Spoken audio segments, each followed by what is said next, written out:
Welcome to How to Succeed During a Pandemic. Hi, I'm Wendy Lally, your host, and I'm very glad that you joined us today because we've got a really interesting show. The premise of the show is that life during a pandemic isn't as easy as life without a pandemic, and we're all trying to sort of struggle through these days. But some of us are a little bit more successful than others.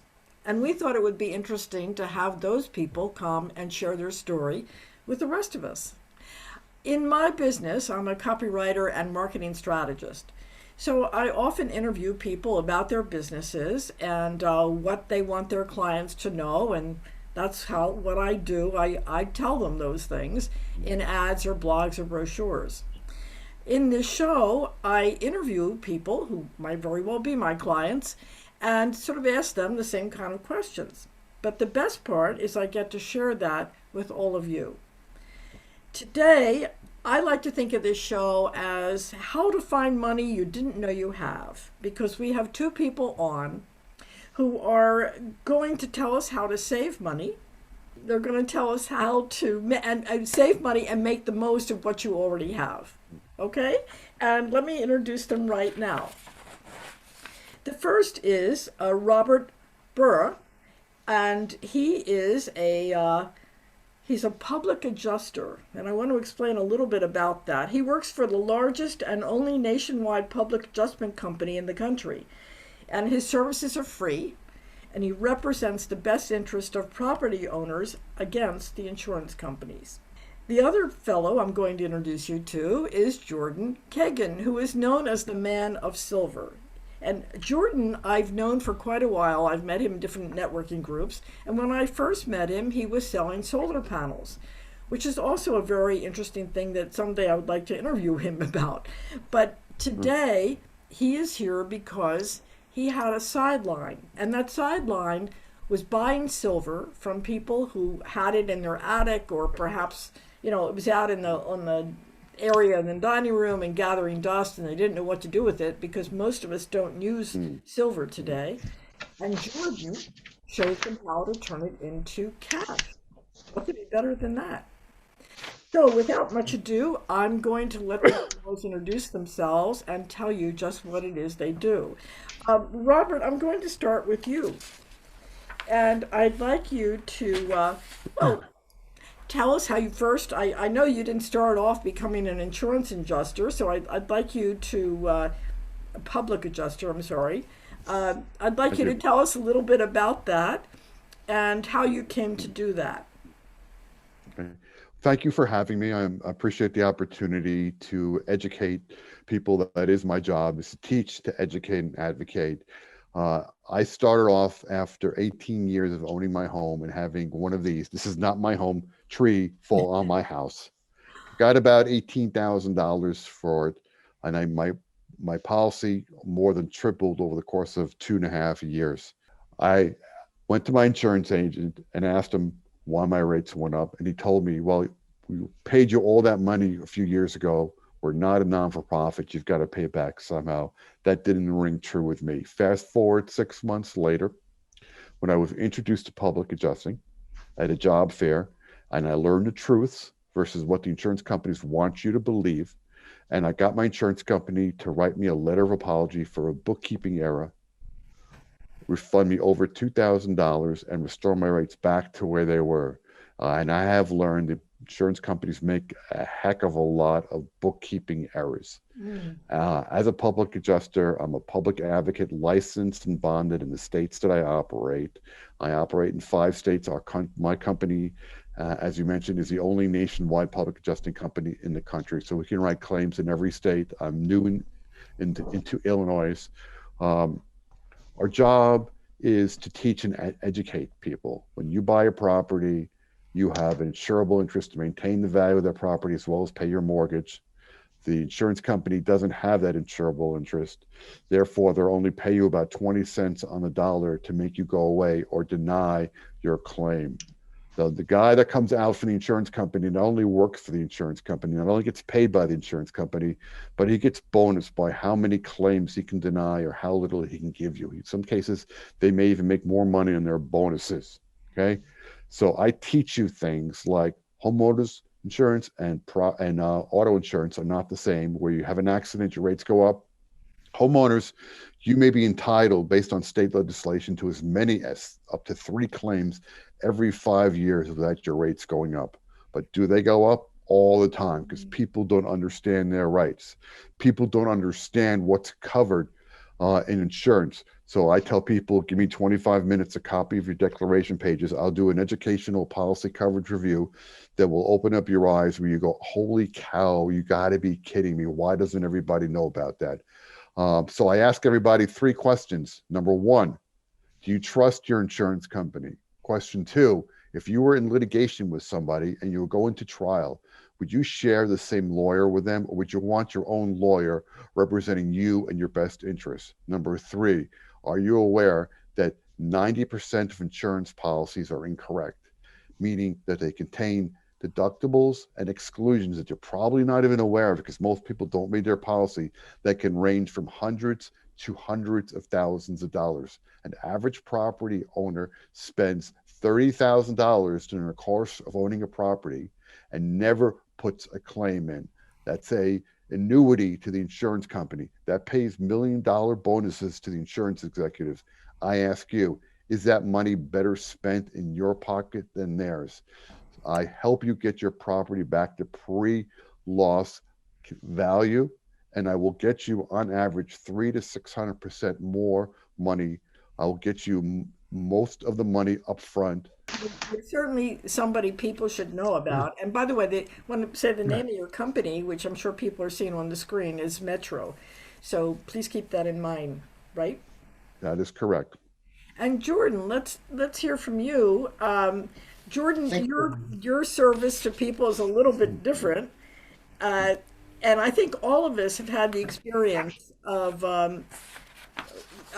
because if well, I shouldn't say all of us. I'm sure there are younger people that may not have had this, but I remember when I was growing up, my mom always was serving for company. Everything was served in silver. Either if it wasn't sterling silver, it was silver plate, and that was just a given. And then, of course, when you grow up and you're living in a busier time when women are working and not polishing silver for their whole life, somehow you'd rather use paper dishes or at the very least ceramic and not silver.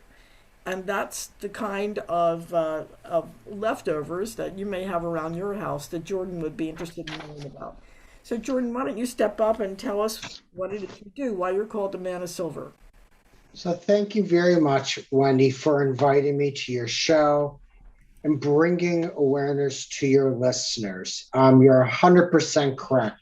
And I grew up in the watch business, in the jewelry business with Smart Jewelers. It was my dad's store for 50 years until he retired about 10 years ago.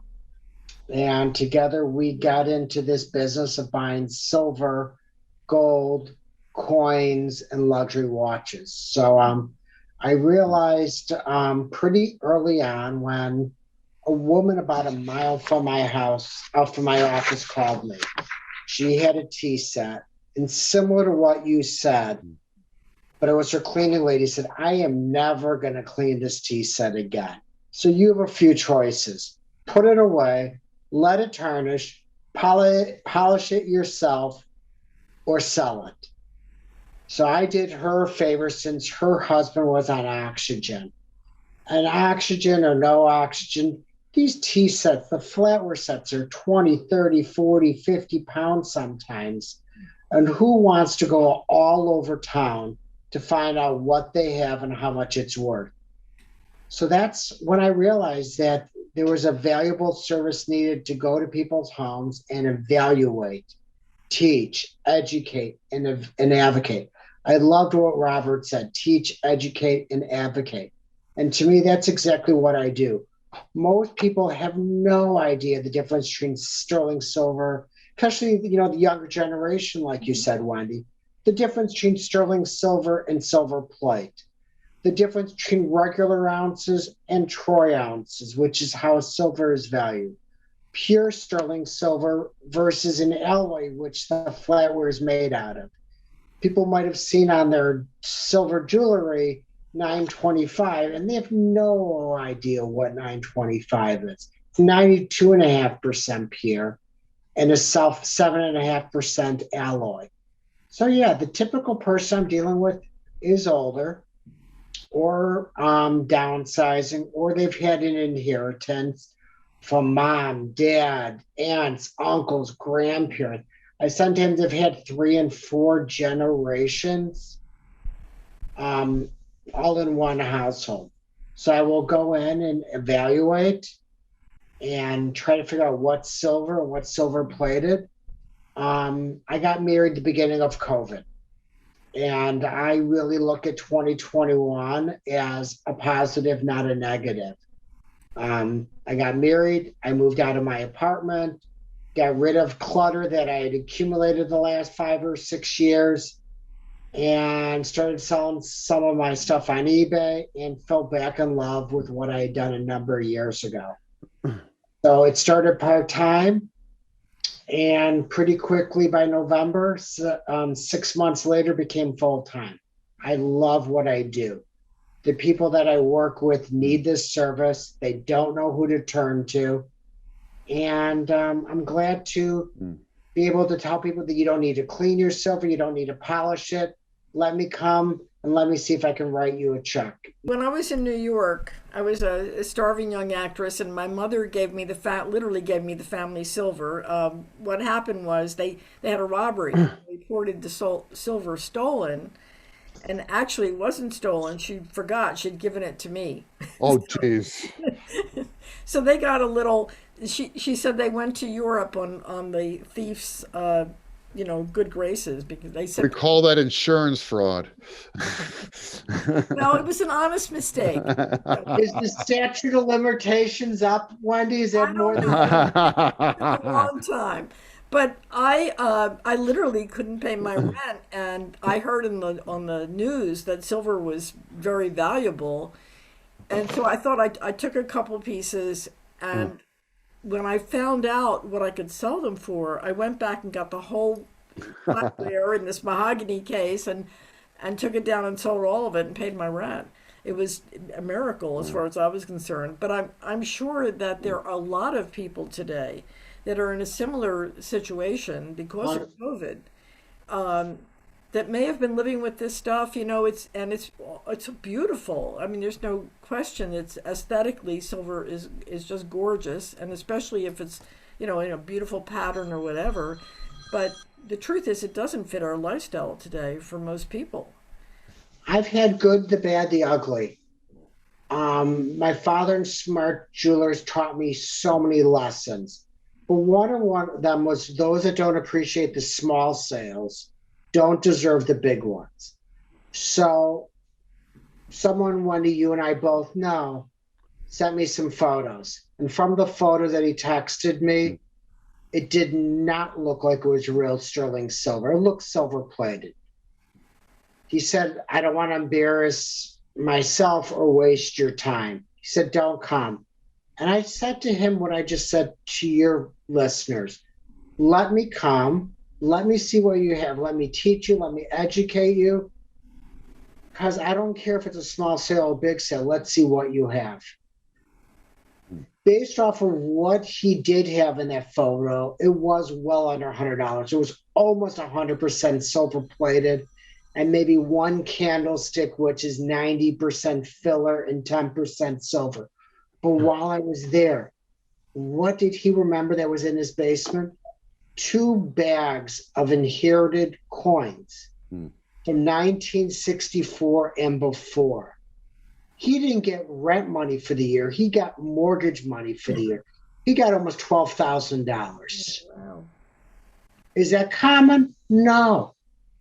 But it was the second time in 2020. Another guy, he found as he cleaned out his condo storage unit to move in with his stepdaughter, he found coins from his father-in-law that passed before he met his wife.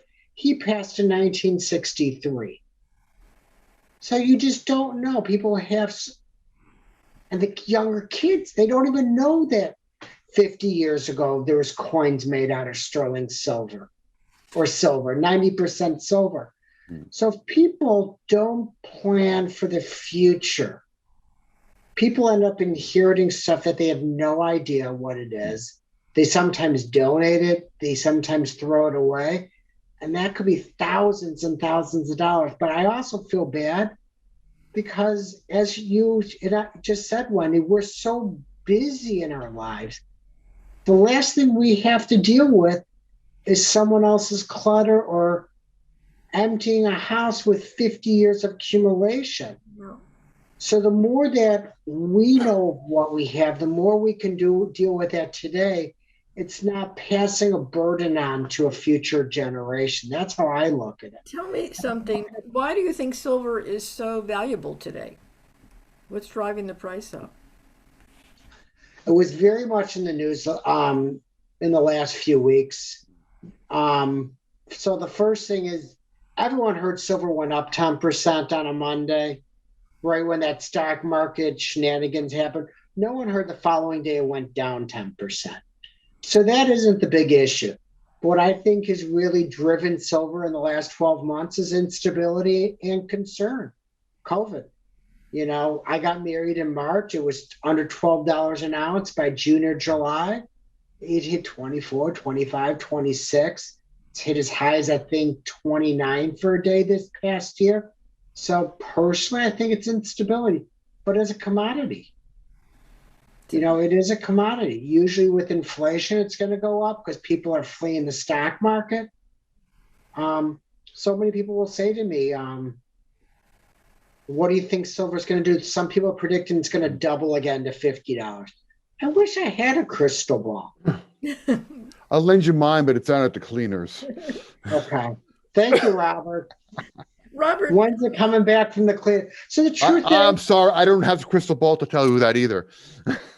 well, speaking of predicting the future, what do you think people should be aware of? What should they look for in their homeowners policy? And tell me something: are the insurance policies for homeowners policies specifically, are they more or less parity products, or are they actually, is there actually a difference in them besides, you know? Well, the difference is so there's different sections of the insurance policy. There's the dwelling, which is the home, and then there's the personal property. So like, hey, if you take your house and you turn it upside down, everything that falls out is personal property. Okay. So personal property, if you have any valuables, any collectibles, the entire collection is only worth $3,500 to the insurance company. $25 for the first item and $1,000. I don't care if you've got 10 widgets that are you know, $10,000 each, unless you itemize those items. You know, you itemize those in a provision, which is one of the more expensive things you can do, and it's a risk reward for you. So I just notice when I'm doing a policy whether they have that or not, and just ask them, is that the right value that it should be for? So going back to the question about the insurance company we're talking. So the insurance companies are like, there's two versions of the insurance company. There's two departments. There's the sales department, the guys that are in all the B&Is, the guys that are on the networking groups. They're the nice guys, you know, they donate to the community, blah, blah, blah, all that kind of good stuff. Okay. Then when you have a problem, there's the servicing department. Now, these are two different business entities. They almost might as well be two different companies because these two are different profit centers. Okay. So it's how the insurance company handles your claim. It's what they allow. As I was saying, you have to mitigate within a reasonable period of time damage. Okay. I had a case. I don't want to mention specific companies on a national podcast, but they're one of the companies that you know that advertises the most, spent billions of dollars on the Super Bowl this past week. Okay. And my client, you know, they're not in one state, they're in many states. So my client had the unmitigated audacity to go away for a weekend, for a long weekend? How dare they go away from the weekend that a pipe in the wall breaks? Because they didn't mitigate in a reasonable period of time, according to this company, which I believe, don't quote me on the exact number, I think it's like 12 hours or 24 hours, the insurance company denied the claim. Well, my field adjusters, my field engineers, I only use the best. I have 50 of them in the New York, New Jersey area. We're all over the country. I pick which ones I use. He pointed out after 6 months of delays by the insurance company, because that's what they love to do. They love to delay responding. They love to take their time. They love to drive the crazy. Our clients go crazy, and my job is to make them understand these delays are not us. It's the insurance company. So we finally got them to address and deny the claim after multiple months. Okay. My field adjuster said to the insurance adjuster, we can do this one of two ways. We can do this the easy way, and you can settle the claim and help our client get their property back. Or we can take you to court. It's fine. We'll sue you for triple damages potentially, and we'll take you to court. And we'll point out a mass lawsuit that you recently lost. And the lawsuit was basically because you're doing exactly to our customer what this lawsuit you had to pay millions of dollars for. It's your choice. Well, within a week or so, my client had a decent amount of money. I'm curious about the something you had said to me before, which was not necessarily to go with the insurance companies that you know all about, to go with the smaller companies, or through is it a private insurance agent, or tell us about that. Who should There are two kinds of insurance companies. The agents, rather. There's the agents that work for the major carriers, and their fiduciary responsibility is to the insurance company, the stockholders. Okay. Then is the independent, who's often much better trained. His fiduciary responsibility is to you, and based on the state that you live in, literally, he's got a choice of hundreds of insurance companies that do not spend money on advertising, and he will shop your policy around. I went from a major carrier where I bundled and saved, which by the way is a lie, is a mistruth. Okay. I saved $2,500 by going with an unknown company for my auto and my home, two different companies, and I saved over $2,500 for better coverage. When I'm talking about better coverage, everybody asks me about this picture. This is somebody who came to me after Tropical Storm Isaias in August. Okay, I was introduced to me by someone who I had helped several months prior. They gave me their policy. Unbeknownst to them, they had a 2% deductible for high wind damage. That's a $500,000 home. That's a $10,000 deductible. I did a policy review for someone last week. They had a $24,000 deductible for hurricanes. Now their house is on the shore in Jersey. And the logic they were told by their insurance agent is even Tropical Storm Sandy. Everybody remembers Superstorm Sandy, even you guys in Chicago. So even Superstorm Sandy wasn't a hurricane, and there was no deductible. Okay, what's the chance that in your lifetime an actual hurricane is going to hit the Jersey shore, and you have $24,000 sitting in your bank account to cover that? Are you willing to take that risk? That realtors would just absolutely adore you, because everybody wants to sell their house for as much money as possible. Well, right. Today's market's a little crazy with COVID and everything, especially where I live in New Jersey. But everybody wants to sell their house for as much money as possible, including the realtors, because they want to get as much money as possible. Absolutely. But when the realtors get involved and the inspectors get involved, issues are found with a house that the realtors go to the owner. Here's 10 issues. If you need to fix items 1 through 7, otherwise we're going to have to drop the price of the house a little bit to cover those, right? Right. What I do is I can come in and potentially get the homeowner money to address those issues or other issues that are not even aware of that are insurable to help them spend the money to get the property back to Lawson. Well, Home inspectors, anybody listening to this who's a home inspector, I want to put thousands and thousands of dollars in your pocket because you're leaving tens and hundreds of thousands of dollars on the table when you're doing your home inspection. I want to train you to learn how not just to give the customer or the realtor a list of 10 things, but to be able to go to the homeowner and say, we found these things, and I believe some of these items are insurable loss. Let me explain to you how your insurance works and how your rates should not go up and how we can get your money. Right. Yes. That's exactly why you're on the show today, because that was in my head that this is somebody who can help people make the most of everything they have and and take care of their home without having to spend hundreds of their own dollars or thousands even, and for the cost of for their home insurance, which they've already bought and invested in. Your homeowner's insurance is an asset. Like I said, $30,000 goes back to the insurance. It's an asset. All these different scenarios of educating homeowners, educating seniors, educating the kids, educating baby boomers, it's really important. But that's what we're trying to do here. I appreciate that, Wendy. It's really important. Brilliant at it, and thank you both for coming. I'm sorry we're kind of right up against the clock here, and I've got to say goodbye, but you both have been absolutely super. I'm so glad I invited each of you, and Thank you. Thank you very much for the You're invitation. welcome. Thank you, Wendy. You've really been so helpful, and I've thoroughly enjoyed myself. I hope all of you have as well.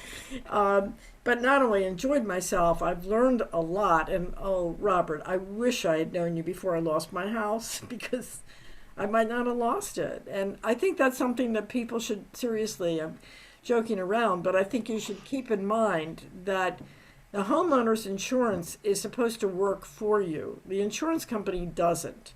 So you need a representative when you have a claim to look at it and really put your interests forward.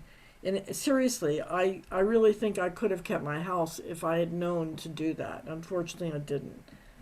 And I hope this gives those out there who may be in similar situations some ideas and things that you can do. And again, I want to say the name of your company, Rob. Would you tell us again, please? It's Metro Public Adjustments. Thank you. And you are in Chicago now, right? I am in Chicago. I'm in West Virginia. I'm in Maryland. I'm in New Jersey. I'm in Pennsylvania. But our company is in every state in the country, including the U.S. Virgin Islands. Great. And Jordan, thank you. This is Welcome, Wendy. Thank you. Ever since you've told me about what you do, I've wanted to, ask more questions and find out more details, and I was really glad to be able to do that today. So thanks again. You're welcome. So I just want to say thank you to the audience, and I hope you'll come back again. We are on 216thenet.com. We're also on Facebook, so you can see this show as a video, not just a podcast.